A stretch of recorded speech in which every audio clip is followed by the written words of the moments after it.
The California gold rush began on January 24, 1848, when gold was found by James W.Marshall at Sutter's mill in Coloma, California. The first to hear confirmed information of the gold rush were the people in Oregon, the Sandwich Islands, and Latin America, and they were the first to start flocking to the state in late 1848.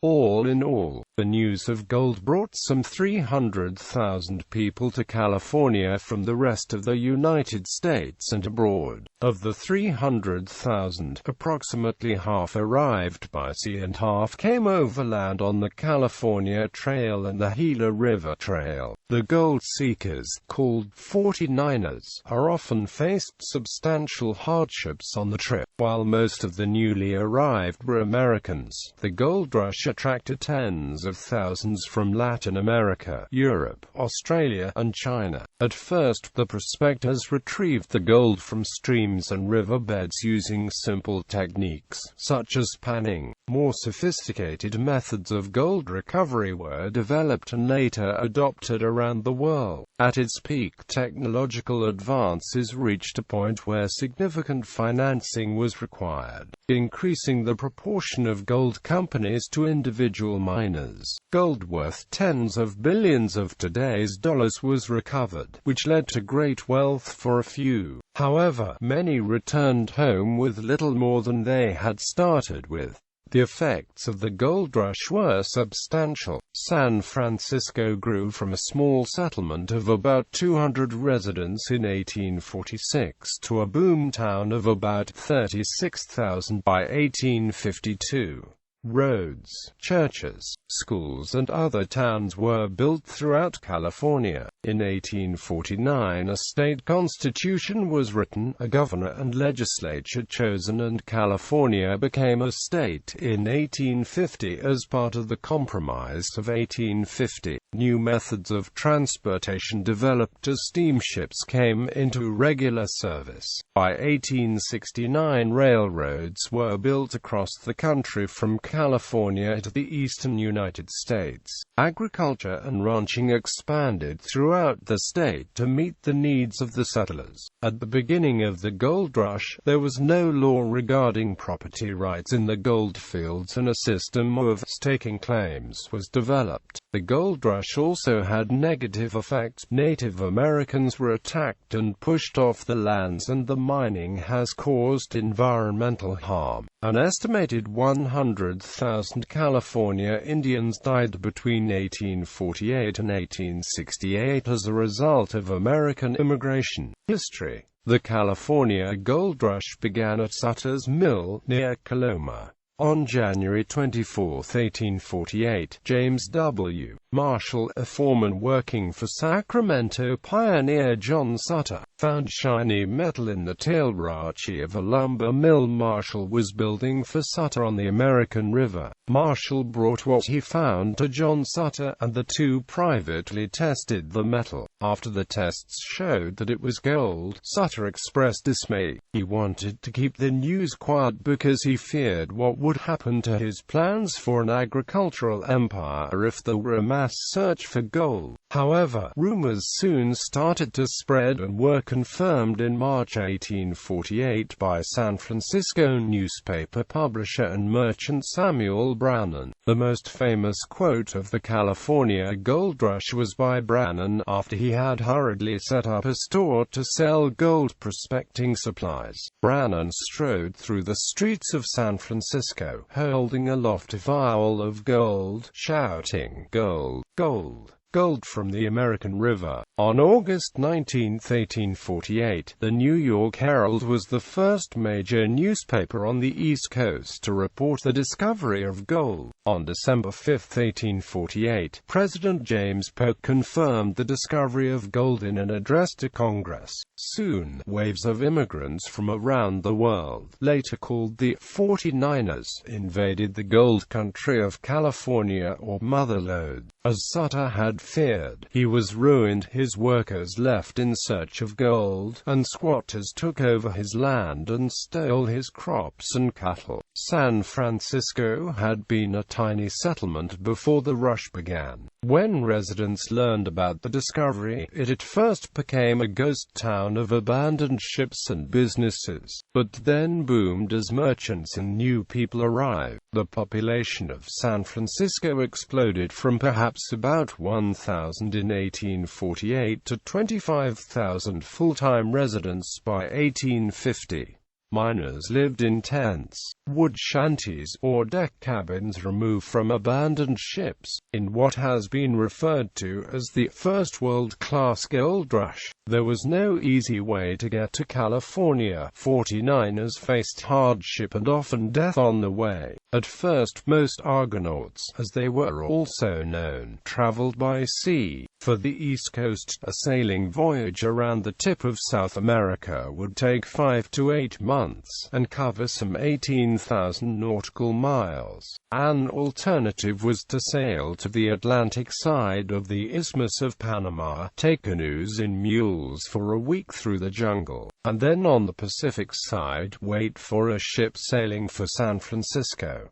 There was also a route across Mexico starting at Veracruz. Many gold seekers took the overland route across the continental United States, particularly along the California Trail. Each of these routes had its own deadly hazards, from shipwreck to typhoid fever and cholera. To meet the demands of the arrivals, ships bearing goods from around the world came to San Francisco as well. Ships' captains found that their crews deserted to go to the gold fields. The wharves and docks of San Francisco became a forest of masts, as hundreds of ships were abandoned. Enterprising San Franciscans turned the abandoned ships into warehouses, stores, taverns, hotels, and one into a jail. Many of these ships were later destroyed and used for landfill to create more buildable land in the boomtown. Within a few years, there was an important but lesser-known surge of prospectors into far northern California, specifically into present-day Siskiyou, Shasta and Trinity counties.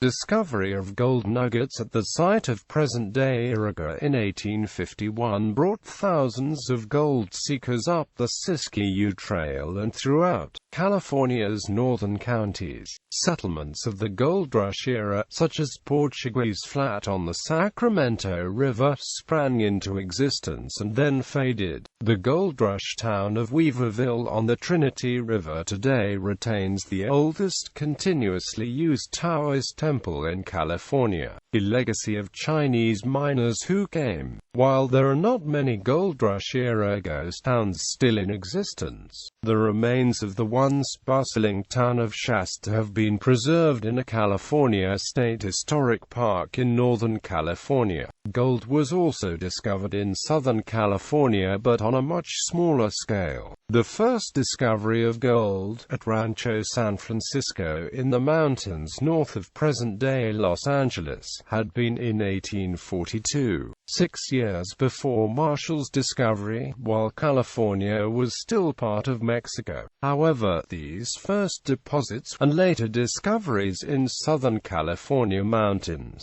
attracted little notice and were of limited consequence economically. By 1850, most of the easily accessible gold had been collected, and attention turned to extracting gold from more difficult locations. Faced with gold increasingly difficult to retrieve, Americans began to drive out foreigners to get at the most accessible gold that remained. The new California state legislature passed a foreign miners tax of $20 per month, and American prospectors began organized attacks on foreign miners, particularly Latin Americans and Chinese. In addition, the huge numbers of newcomers were driving Native Americans out of the traditional hunting, fishing and food-gathering areas. To protect their homes and livelihood, some Native Americans responded by attacking the miners.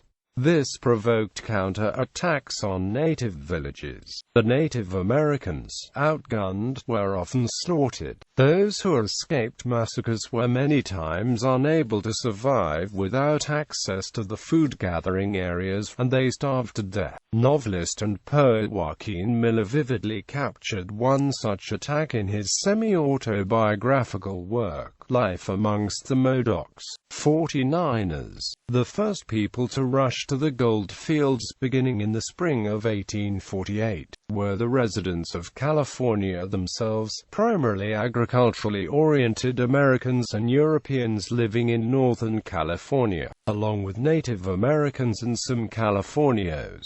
These first miners tended to be families in which everyone helped in the effort. Women and children of all ethnicities were often found panning next to the men. Some enterprising families set up boarding houses to accommodate the influx of men. In such cases, the women often brought in steady income while their husbands searched for gold.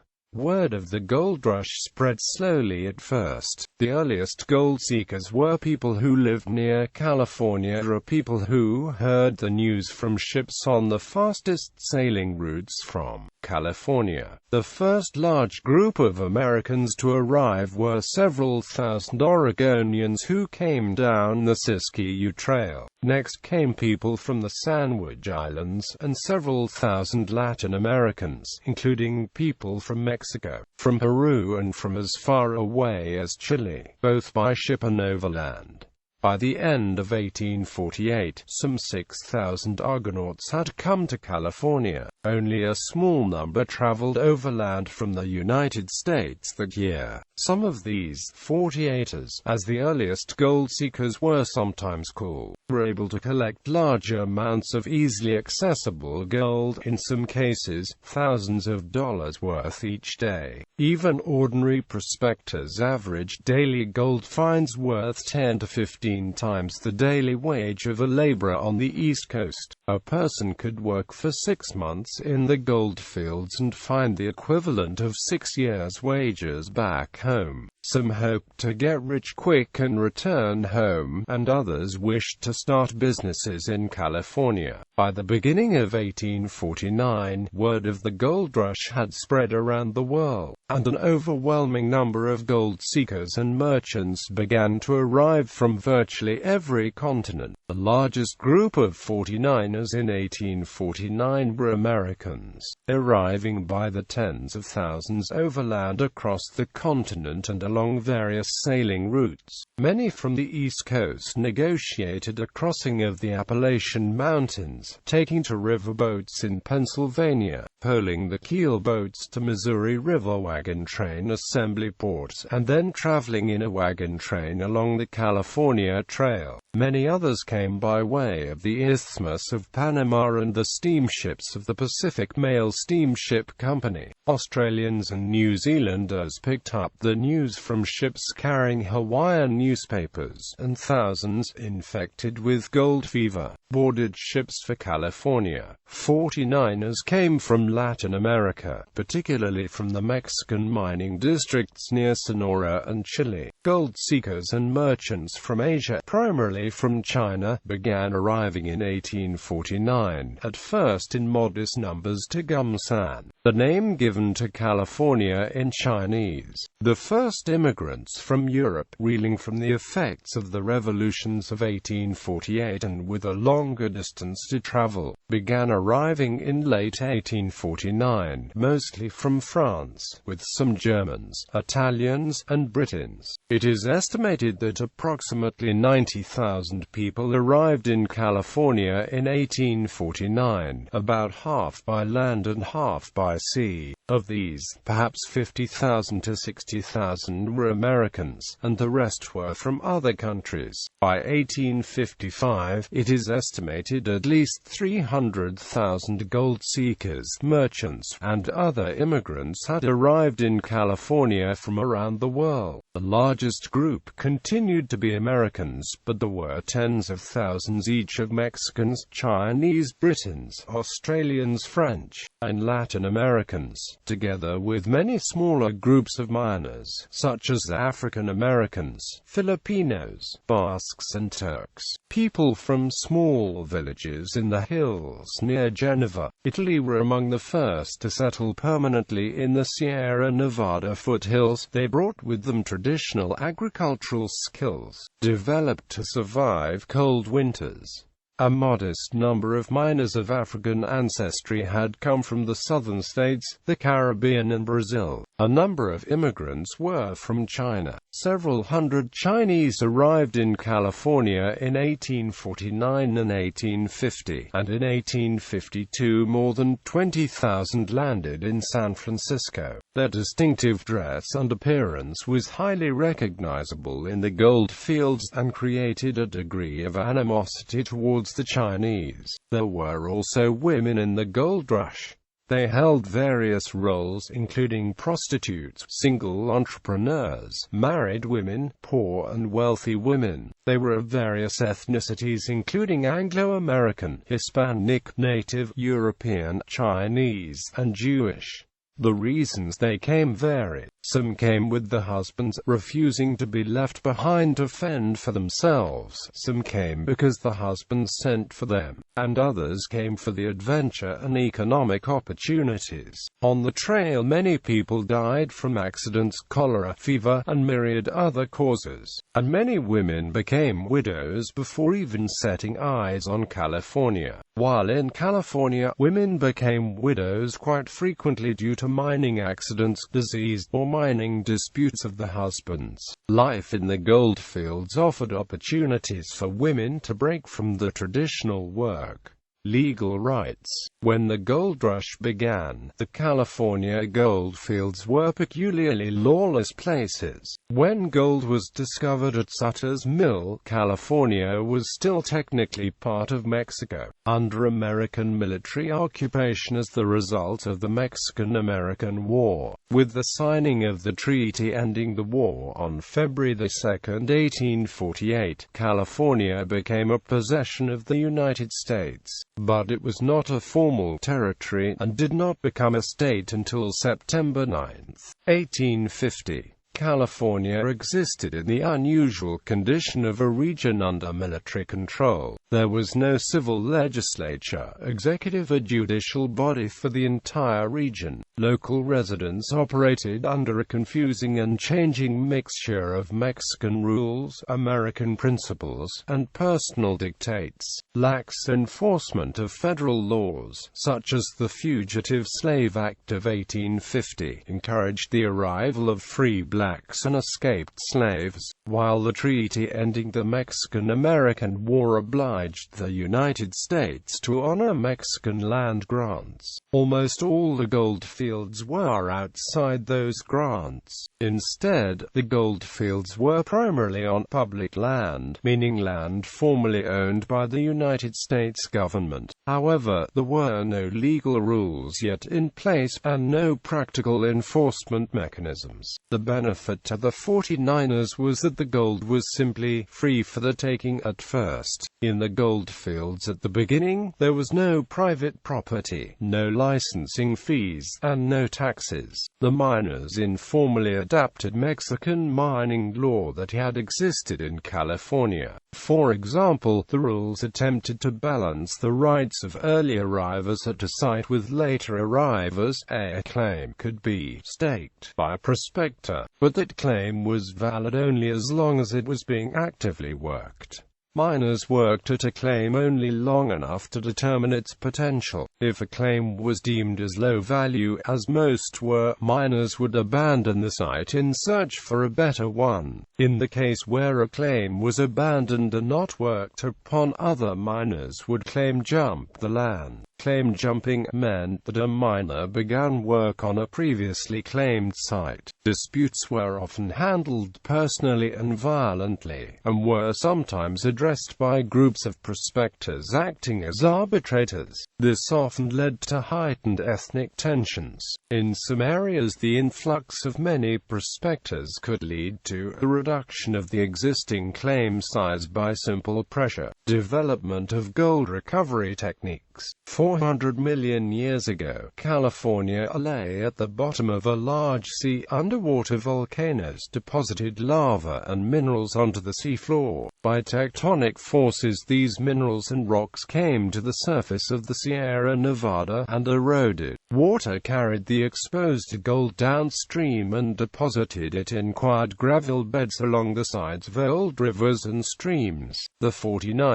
first focused their efforts on these deposits of gold, because the gold in the California gravel beds was so richly concentrated. Early 49ers were able to retrieve loose gold flakes and nuggets with their hands, or simply pan for gold in rivers and streams. However, panning cannot take place on a large scale, and industrious miners and groups of miners graduated to placer mining, using cradles and rockers or long toms to process larger volumes of gravel. Miners would also engage in coyoteing, a method that involved digging a shaft 6 to 13 meters deep into placer deposits along a stream. Tunnels were then dug in all directions to reach the richest veins of pay dirt. In the most complex placer mining, groups of prospectors would divert the water from an entire river into a sluice alongside the river, and then dig for gold in the newly exposed river bottom.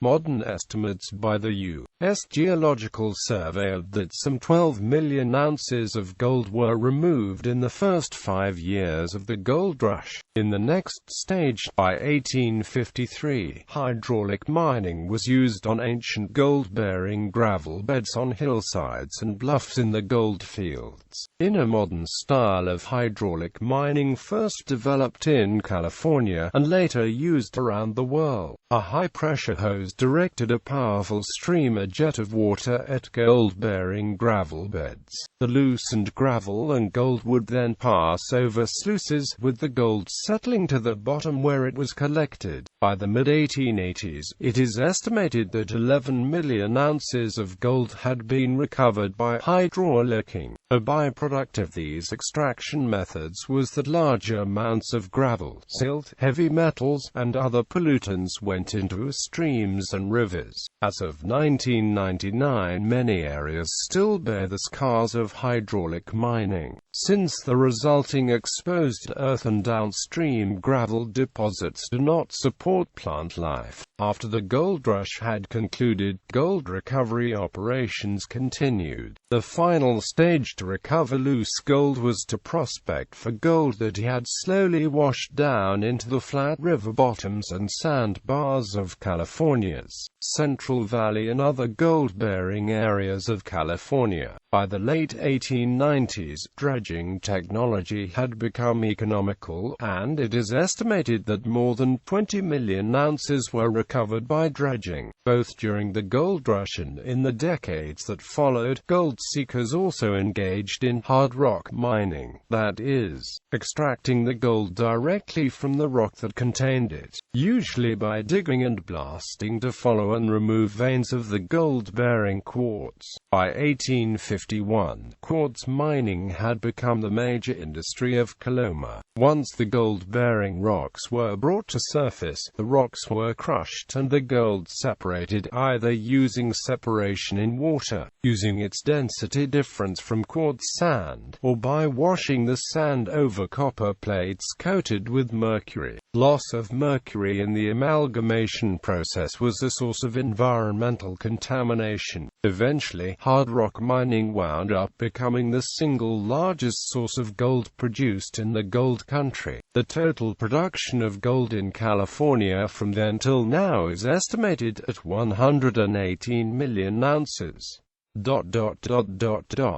Profits. Recent scholarship confirms that merchants made far more money than miners during the gold rush. The wealthiest man in California during the early years of the rush was Samuel Brannan, a tireless self-promoter. shopkeeper and newspaper publisher. Brannan opened the first supply stores in Sacramento, Coloma, and other spots in the gold fields. Just as the rush began, he purchased all the prospecting supplies available in San Francisco and resold them at a substantial profit. Some gold seekers made a significant amount of money. On average, half the gold seekers made a modest profit. After taking all expenses into account, economic historians have suggested that white miners were more successful than black, Indian, or Chinese miners. Most later rivals made little or wound up losing money. Similarly, many unlucky merchants set up in settlements which disappeared, or which succumbed to one of the calamitous fires that swept the towns that sprang up.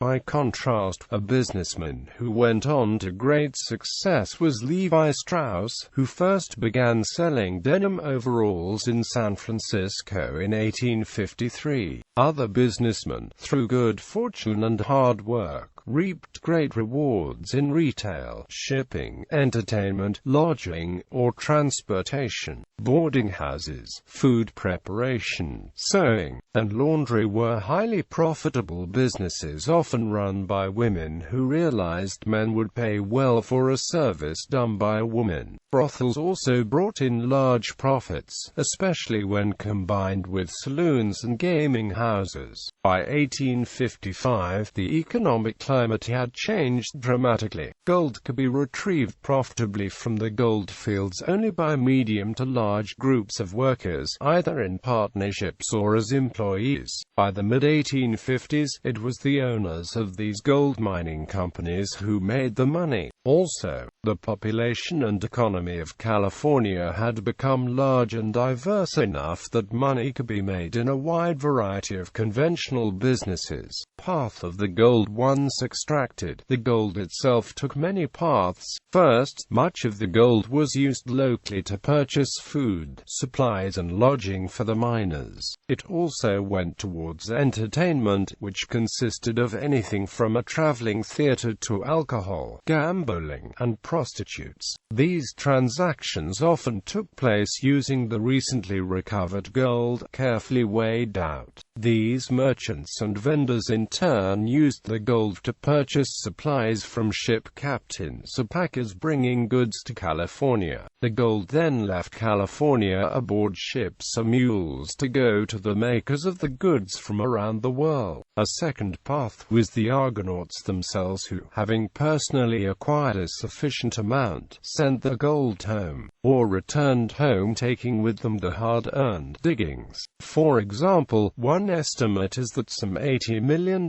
worth of California gold was sent to France by French prospectors and merchants. As the gold rush progressed, local banks and gold dealers issued banknotes or drafts, locally accepted paper currency, in exchange for gold, and private mints created private gold coins. With the building of the San Francisco Mint in 1854, gold bullion was turned into official United States gold coins for circulation. The gold was also later sent by California banks to U.S. national banks in exchange for national paper currency to be used in the booming California economy.